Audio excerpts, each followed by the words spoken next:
मनोज ने अभी कुछ दिनों पहले ही शहर की भीड़ भाड़ से दूर सुनसान जगह पर एक घर खरीदा था। मनोज अपनी पत्नी और दोनों बच्चों के साथ उस घर में सुकून से रह रहा था, लेकिन मनोज की पत्नी कविता को वो जगह बहुत ही अजीब लग रही थी। ये तुमने कैसा भूत बंगला खरीद लिया है? हमेशा यहाँ मुझे डरावनी आवाजें सुनाई देती है। तुम्हें कहीं और घर नहीं मिल रहा था क्या? अरे तुम तो जानती हो मैं ऑनलाइन काम करता हूँ और मुझे सुकून और शांति चाहिए। भला इससे अच्छी जगह और क्या हो सकती है? लेकिन तुम भूल गए कि मैं और बच्चे भी तुम्हारे साथ रहते हैं। तुमने अपनी सुविधा तो देख ली, लेकिन हमारा क्या? तभी अचानक दरवाजे की घंटी बजती है। अब ये कौन आ गया? उसके बाद कविता दरवाजा खोलकर बाहर देखने लगती है, लेकिन उसे कोई दिखाई नहीं देता। अरे यहाँ तो कोई नहीं है, फिर घंटी किसने बजाई? कविता दरवाजा बंद कर ही रही होती है कि तभी अचानक एक लड़की उसके सामने आ जाती है। उस लड़की के कंधे पर एक काली बिल्ली बैठी हुई थी। लड़की मुस्कुराते हुए कविता को देखती है। नमस्ते मेम साहब, मेरा नाम कांता है। आपसे पहले यह जो मालिक रहती थी ना, मैं उनकी नौकरानी थी। उनके जाने के बाद मेरा काम छूट गया। दया करके आप मुझे अपने घर पर रख लीजिए, मैं आपका सारा काम कर दिया करूंगी। कौन है कविता? मनोज, ये लड़की हमसे काम मांग रही है। कहती है पहले ये इसी घर में नौकरानी का काम करती थी। तो फिर इसमें हर्ष क्या है? रख लो काम पर। अरे तुम्हें भी कंपनी मिल जाएगी और कम से कम तुम मेरा सर तो नहीं खाओगी। अच्छा ठीक है, लेकिन देखो ज्यादा बातें मत करना, और तुम कल से काम पर आ सकती हो कांता। फिर अगले दिन से कांता उस घर में काम करना शुरू कर देती है। कुछ दिनों तक तो सब कुछ सामान्य चलता है, लेकिन फिर एक शाम अचानक कविता की नजर कांता पर पड़ती है, जो घर के पीछे वाले हिस्से में चमगादड़ को पकड़ रही थी। अरे कांता, ये तुम क्या कर रही हो? लेकिन कांता कोई जवाब नहीं देती। वो चमगादड़ पकड़ने में पूरी तरह व्यस्त थी। देखते ही देखते कांता बहुत सारे चमगादड़ पकड़ लेती है और उनका सारा खून निकालकर एक कांच की बोतल में जमा कर देती है। अरे वाह, आज तो मेरे पास बहुत सारा खून इकट्ठा हो गया है।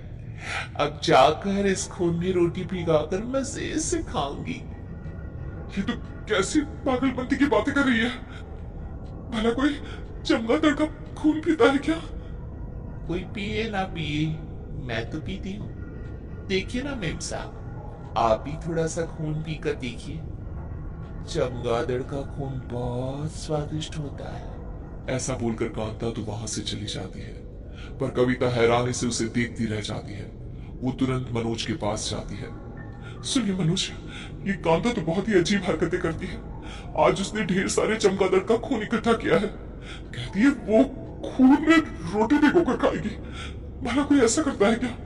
उसकी हरकतें देखकर मुझे बहुत डर लग रहा है। अरे कविता, तुम बहुत ही भोली भाली हो। कांता तुम्हारे साथ मजाक कर रही होगी। चलो छोड़ो इस बात को, जाओ मेरे लिए गर्मा गर्म कॉफी बना कर लाओ। तुमसे तो बात करना ही बेकार है। उसके बाद कविता रसोई घर में कॉफी बनाने चली जाती है। इसी तरह कुछ दिन बीत जाते हैं। कांता आए दिन कोई ना कोई ऐसी हरकत करती थी जिससे कविता सहम जाती, लेकिन मनोज इस और कोई ध्यान नहीं देता था। फिर एक दिन, अरे कांता, हम दोनों किसी जरूरी काम से शहर जा रहे हैं, तो हमारे आने तक तुम बच्चों का अच्छी तरह से ध्यान रखना। और सुनो, इनके लिए कुछ खाने के लिए तैयार कर देना, ठीक है? आप फिक्र मत करिए मालिक, मैं आपके बच्चों का बहुत अच्छी तरह ध्यान रखूंगी। बात बात पर हंसना जरूरी है क्या? तेरी हंसी मुझे डरा देती है। अरे अब चलोगी? क्या बहस कर रही हो?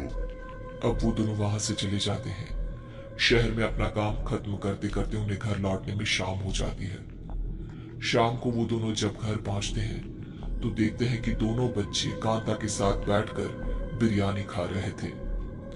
माँ, कांता आंटी बहुत अच्छी बिरयानी बनाती है, लो तुम भी खाकर देखो।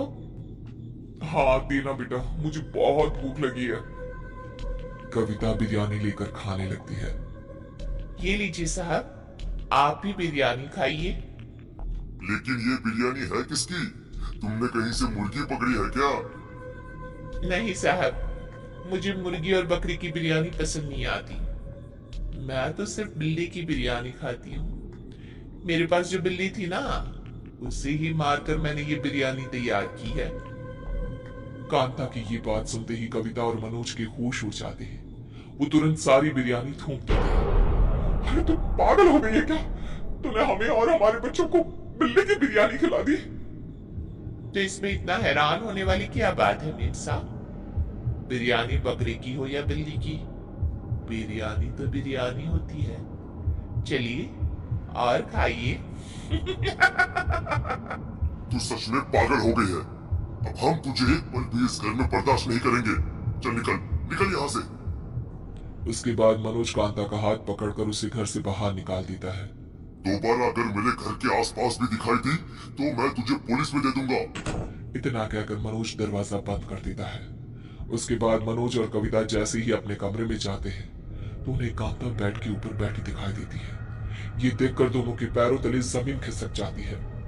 मैं इस घर को छोड़कर नहीं जाने वाली। तुम चाहे जितनी भी कोशिश कर लो, मुझे इस घर से बाहर नहीं निकाल सकते। ये सब क्या है मनोज? लगता है ये कोई शैतान जादूगरनी है। अब हम क्या करें? ये तो हमारे घर से जाने का नाम ही नहीं ले रही। इस वक्त किसी भी तरह से इसे यहाँ से निकालना ही होगा। फिर हम कल सुबह पुलिस में इसकी शिकायत कर देंगे। आप ठीक कहते हो, इससे प्यार से बात करनी होगी। अरे अरे सुनो कांता, हमें माफ कर दो। हमें तुम्हारे साथ बुरा बर्ताव नहीं करना चाहिए था।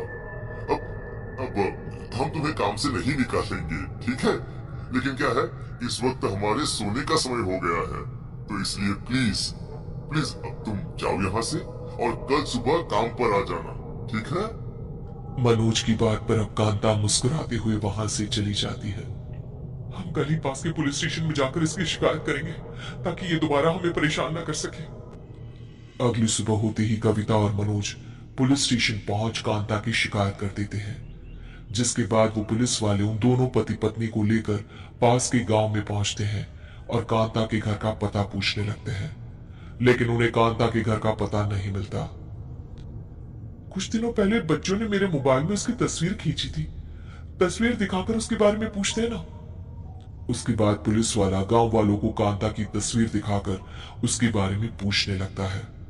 अरे साहब, इस लड़की को मरे हुए तो 20 साल बीत चुके हैं। आप अब इसे क्यों ढूंढ रहे हैं?